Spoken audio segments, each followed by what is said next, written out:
RBI ने press conference में किए बड़े ऐलान, जानिए अहम बातें। नमस्कार दोस्तों, भारतीय रिजर्व बैंक के गवर्नर शक्तिकांत दास ने कोरोना वायरस महासंकट से जूझ रही अर्थव्यवस्था में जान फूंकने के लिए शुक्रवार को बड़े ऐलान किए। आरबीआई गवर्नर शक्तिकांत दास ने रिवर्स रेपो रेट में कटौती का ऐलान किया। इसी के साथ बाजार में नकदी संकट न आए, इसके लिए भी 50,000 करोड़ रुपए की अतिरिक्त मदद की बात कही। प्रेस कॉन्फ्रेंस में आरबीआई गवर्नर ने कहा कि कोरोना संकट के बीच बैंक सभी हालात पर नजर रखे हुए हैं, कदम कदम पर फैसले लिए जा रहे हैं। कोरोना संकट की वजह से जीडीपी की रफ्तार घटेगी, लेकिन बाद में ये फिर से तेज रफ्तार से दौड़ेगी। आरबीआई कोरोना वायरस को लेकर सतर्क है। रिजर्व बैंक इसकी करीब से निगरानी कर रहा है। 2020 वैश्विक अर्थव्यवस्था के लिए सबसे बड़ी मंदी का साल है। गवर्नर ने बताया कि रेपो रेट में कोई बदलाव नहीं किया गया है, यह 4.4% पर स्थिर है। रिवर्स रेपो रेट 0.25% से घटाकर 3.75% कर दी गई।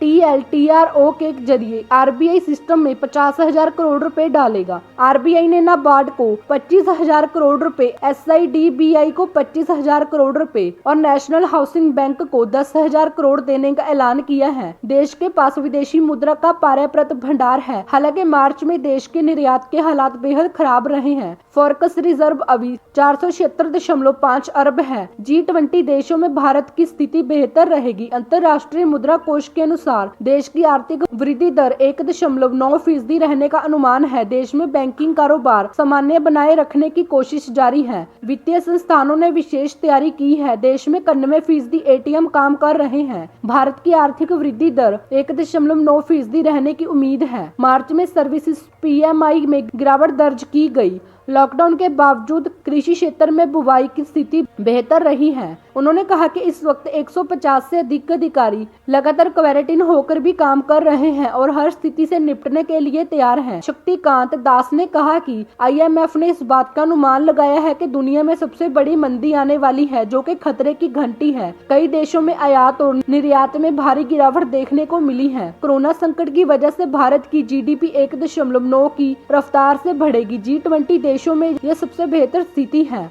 दुनिया में $9 ट्रिलियन का नुकसान होने का अनुमान है, लेकिन जब कोरोना का दौर चला जाएगा तो भारत की GDP एक बार फिर 7 से अधिक की रफ्तार से बढ़ेगी। शक्तिकांत दास ने कहा कि इस संकट के बीच भी कृषि क्षेत्र टिकाऊ है, हमारे पास बफर स्टॉक है। उन्होंने कहा कि इस साल मानसून की बारिश अच्छा रहने का अनुमान है। फरवरी में ट्रैक्टर की बिक्री में अच्छी बढ़त हुई थी। आरबीआई गवर्नर ने प्रेस कॉन्फ्रेंस में कहा कि मार्च 2020 में निर्यात में भारी गिरावट आई है। इसके बावजूद विदेशी मुद्रा भंडार 476 अरब डॉलर का है, जो 11 महीने के आयात के लिए काफी है। दुनिया में कच्चे तेल के दाम लगातार घट रहे हैं, जिससे फायदा हो सकता है। गौरतलब है कि कोरोना संकट की वजह से भारतीय अर्थव्यवस्था की हालत काफी खराब है। लॉकडाउन की वजह से लगभग सभी तरह के काम धंधे बंद पड़े हैं और हर दिन 35,000 करोड़ रुपए का नुकसान हो रहा है। लॉकडाउन के पहले चरण में ही देश की GDP को करीब 8 लाख करोड़ रुपए। G20 देशों में इंडिया की ग्रोथ सबसे बेहतर रहने का अनुमान का नुकसान हो चुका है। दुनिया भर के केंद्रीय बैंक अपनी इकोनॉमी को बचाने के लिए एक्टिव हैं और रिजर्व बैंक भी इस मामले में पीछे नहीं है। इससे पहले 27 मार्च को आरबीआई गवर्नर शक्तिकांत दास ने रेपो रेट में 75 बेसिस पॉइंट की कटौती करते हुए इसे 4.4% कर दिया। माना जा रहा है कि इस कदम से लोगों को उनकी